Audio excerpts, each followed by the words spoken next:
Waalaikumsalam warahmatullahi wabarakatuh. Selamat pagi para siswa sekalian. Pagi Pak. Sehat? Sehat. Baik, sebelum kita mulai pelajaran pada hari ini, saya absen dulu.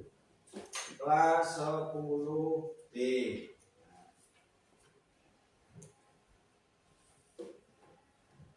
Agilia, Sivana, Aninda, ada Chelsea, ada Devita, Jin,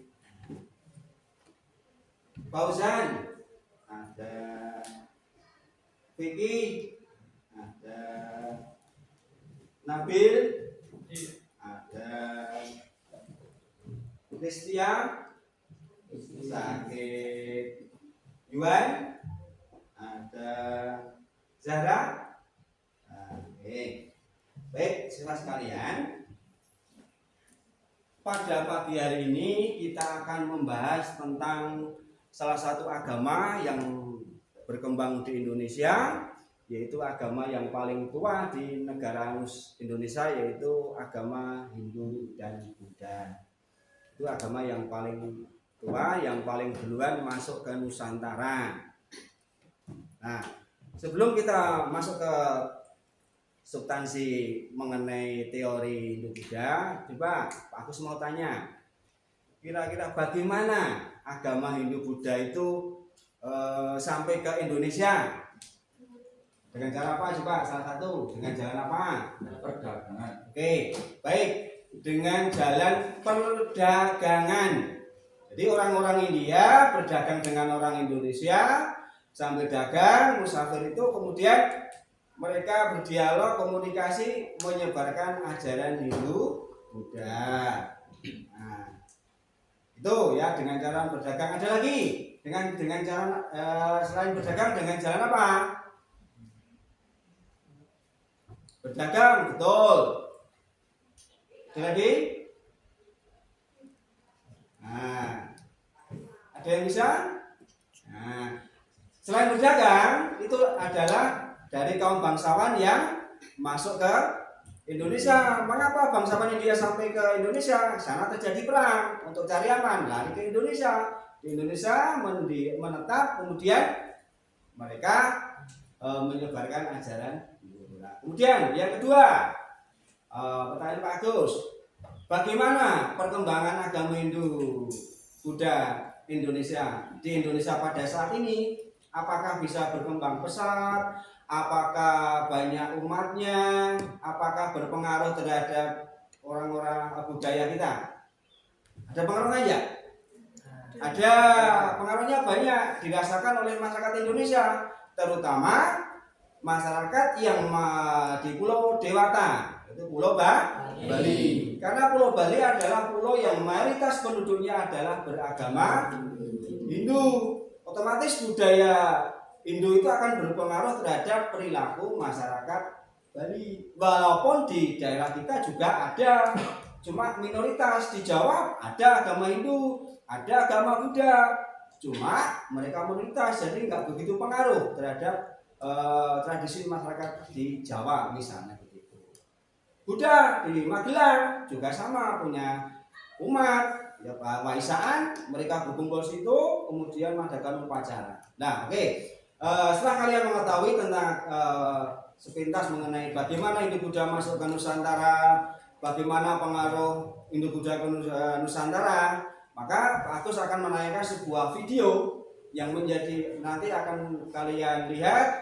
Mudah-mudahan nanti kalian bisa mendapat masukan mengenai teori masuknya agama Hindu Buddha di Nusantara.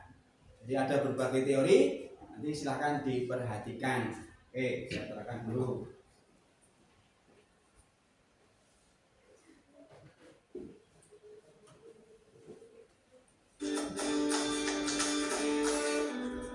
Halo semuanya, bertemu lagi dengan saya Mr. Donald Manalu.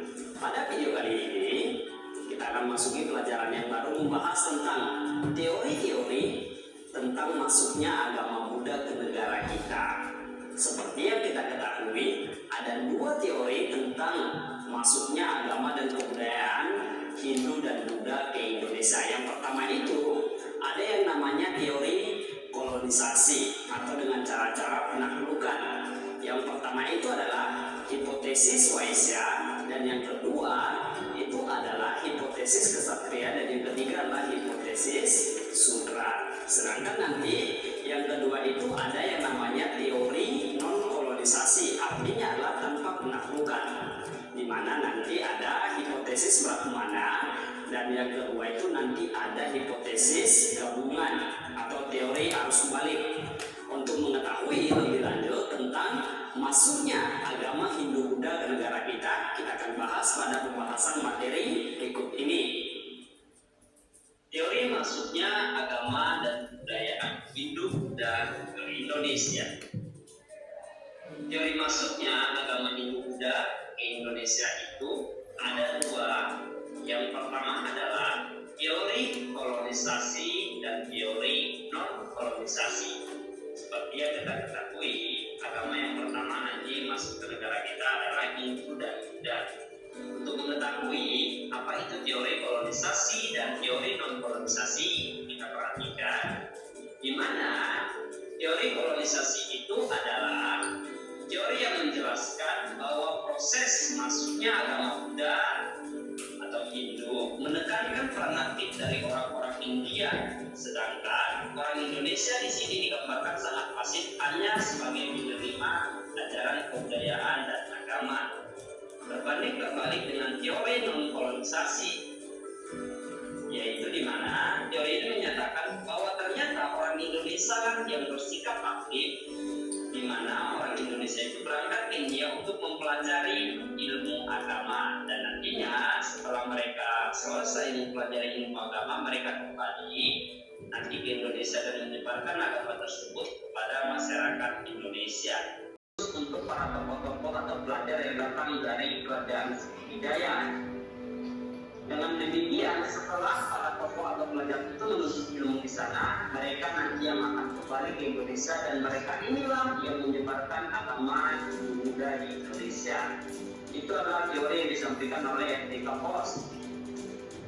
Jadi itu dia tadi pembahasan tentang materi teori masuknya agama Hindu Buddha. Itu adalah mengenai teori masuknya Hindu Buddha di Nusantara. Ada beberapa teori, ada teori kolonisasi dan non kolonisasi. Nah, nanti silakan kalian kelompok maju untuk mempresentasikan apa yang kalian diskusikan. Ya, kita mulai saja langsung ke kelompok 1 dulu. Silakan kelompok 1 maju. Kelompok 1. Nah, kelompok 1 maju. Yo, kemarin yang kelompok 1 silakan maju. Berempat atau berlima. Yo. Ayo. Silakan. Kelompok.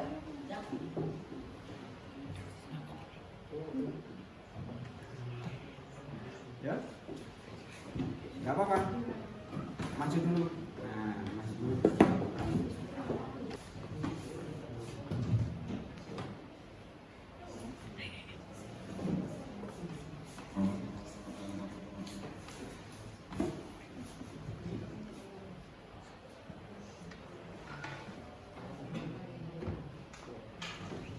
Assalamualaikum warahmatullahi wabarakatuh. Waalaikumsalam warahmatullahi wabarakatuh.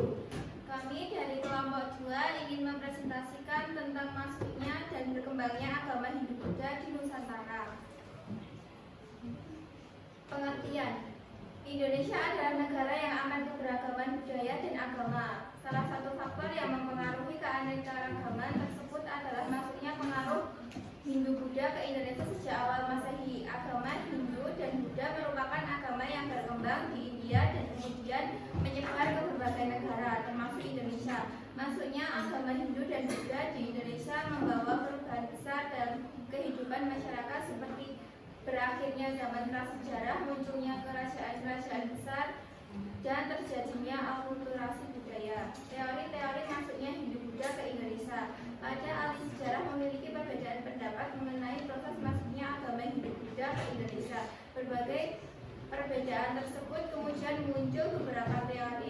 yang berusaha menjelaskan cara masuk dan proses penyebaran agama tersebut di Nusantara. Secara umum, teori-teori tersebut dapat dikembangkan menjadi dua kelompok, yaitu teori yang menempatkan masyarakat Nusantara sebagai pihak yang berperan pasif dan teori yang menempatkan masyarakat Nusantara sebagai pihak yang aktif. Teori pasif berasumsi bahwa masyarakat Nusantara tidak memiliki inisiatif untuk mempelajari atau menyebarkan agama Hindu, Buddha, melainkan hanya menerima pengaruh dari pihak luar negeri yang datang ke Nusantara. Pihak luar negeri tersebut dapat berupa pedagang, ksatria, dan brahmana dari India atau Tiongkok. Berikut adalah beberapa teori yang termasuk dalam kelompok ini. Pertama, teori Waisak. Kedua, teori ksatria. Ketiga, teori brahmana. 1. Teori Waisak. Teori ini dikemukakan oleh N.J. Krom. Teori ini menyatakan bahwa agama Hindu dan Buddha dibawa oleh para pedagang Waisak dari India atau Tiongkok yang datang ke Nusantara untuk berdagang. Karena perdagangan pada zaman dahulu menggunakan jalur laut dan tergantung pada angin, para pedagang ini sering menetap di pelabuhan Nusantara untuk menunggu angin berubah arah. Selama menetap, mereka berinteraksi dengan masyarakat lokal dan memperkenalkan agama dan kebudayaan mereka. 2. Teori kesatria. Teori ini dikemukakan oleh C.C. Bert Mukherjee dan J.C. Lens. Teori ini menyatakan bahwa agama Hindu Buddha dibawa oleh para kesatria atau satria dari India atau Tiongkok yang melarikan diri dari perang saudara di negara asal mereka. Para kesatria ini kemudian mencari perlindungan di Nusantara dan mendirikan kerajaan-kerajaan baru dengan mengadopsi sistem pemerintahan dan agama dari India atau Tiongkok. Teori Brahmana. Yang ketiga ada teori Brahmana. Teori ini dikemukakan oleh J. Teori ini menyatakan bahwa agama Hindu Buddha dibawa oleh para Brahmana, pendeta dari India atau Tiongkok yang diundang oleh para raja di Nusantara untuk memberikan bimbingan rohani dan pengetahuan tentang agama dan kebudayaan mereka. Teori masyarakat Nusantara berperan aktif. Teori ini berasumsi bahwa masyarakat Nusantara memiliki inisiatif untuk mempelajari dan menyebarkan agama Hindu, Buddha melalui jalur pendidikan atau misi keagamaan. Masyarakat Nusantara tidak hanya menerima pengaruh dari pihak luar, tetapi juga berperan aktif dalam mengembangkan dan beradaptasi agama dan kebudayaan tersebut sesuai dengan kondisi lokal. Berikut adalah teori yang termasuk dalam kelompok ini. 1. Teori arus balik. Teori ini dikemukakan oleh F.D.K. Bos. Teori ini menyatakan bahwa agama Hindu Buddha dibawa oleh para intelektual atau kaum terpelajar dari Nusantara yang pergi ke India atau Tiongkok untuk berburu dan mempelajari agama dan kebudayaan tersebut secara mendalam. Setelah mereka kembali ke Nusantara, mereka menjadi pemuka agama atau pendeta yang menyebarkan ajaran Hindu Buddha di Nusantara. Faktor-faktor masuknya Hindu Buddha ke Indonesia. Dari berbagai teori yang telah dijelaskan di atas dapat disimpulkan bahwa ada beberapa faktor yang mempengaruhi masuknya agama Hindu Buddha ke Indonesia, yaitu 1. Faktor geografis. 2. Faktor sosial budaya. 3. Faktor politik. Dampak masuknya Hindu Buddha ke Indonesia. Masuknya agama Hindu Buddha ke Indonesia membawa dampak yang signifikan bagi perkembangan sejarah dan kebudayaan Indonesia, baik dalam aspek positif maupun aspek negatif. Berikut adalah beberapa dampak yang dapat diidentifikasi. Dampak positif. 1. mengakhiri zaman prasejarah. 2. Menciptakan karya-karya budaya. 3. Meningkatkan kemajuan ilmu pengetahuan. 4. Menguatkan persatuan dan kesatuan. Dampak negatif: 1. Menimbulkan konflik dan perpecahan. 2. Menyesatkan kemunduran budaya lokal. Kesimpulan, dari pembahasan di atas dapat disimpulkan bahwa masuknya agama Hindu-Buddha ke Indonesia adalah sebuah fenomena sejarah yang penting dan berpengaruh bagi perkembangan sejarah dan kebudayaan Indonesia. Masuknya agama Hindu-Buddha ke Indonesia dipengaruhi oleh beberapa faktor seperti geografis, sosial budaya, dan politik. Masuknya agama Hindu-Buddha ke Indonesia juga membawa dampak positif dan negatif bagi masyarakat Nusantara. Sekian presentasi dari kami. Bila ada pertanyaan, kami persilahkan. Silakan yang mau menanggapi, yang mau komentar dari apa yang dipaparkan teman tadi. Ada beberapa teori tentang masuknya Hindu-Buddha di Nusantara. Ada yang mau tanya? Ada pertanyaan enggak? Coba dari teori-teori yang kamu sampaikan tadi, menurut pendapat kelompok 2, teori manakah yang paling tepat? Belah mana? Apa kesatria, apa waisa, apa sudra, apa arus balik? Yang paling tepat adalah pilih salah satu. Yang pertama siapa? Apa?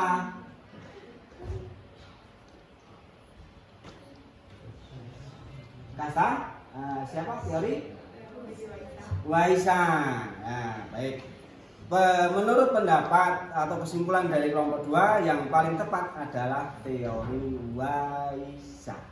Oke, diakhiri videonya.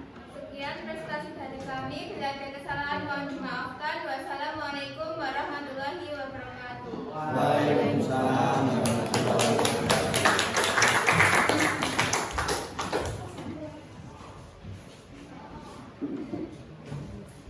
Ya, baik, dari penampilan kelompok 2 yang telah mempresentasikan mengenai bagaimana agama Hindu-Buddha di Nusantara itu masuk ke Nusantara. Untuk kelompok yang belum maju, nanti saya lanjutkan pada pertemuan berikutnya pada minggu depan. Silakan kalian presentasikan lebih lanjut. Kemudian untuk hari ini, pertemuan kali ini bisa kita simpulkan dari teori-teori yang masuk, yang didiskusikan temanmu tadi, dapat kita tarik kesimpulan bahwa yang namanya teori yang paling tepat Hindu-Buddha masuk ke Nusantara adalah teori arus balik. Yang belajar agama Hindu, yang menyebarkan agama Hindu adalah orang Indonesia sendiri, karena yang tahu bahasa seluk-beluk masyarakat Indonesia. Gitu ya, kesimpulan untuk program ini. Kemudian untuk soal-soal silakan nanti dikerjakan di LKS kalian. Nanti minggu depan kita bahas bersama-sama. Ya. Terima kasih perhatiannya. Akhiri program kali ini. Assalamualaikum warahmatullahi wabarakatuh. Waalaikumsalam warahmatullahi wabarakatuh.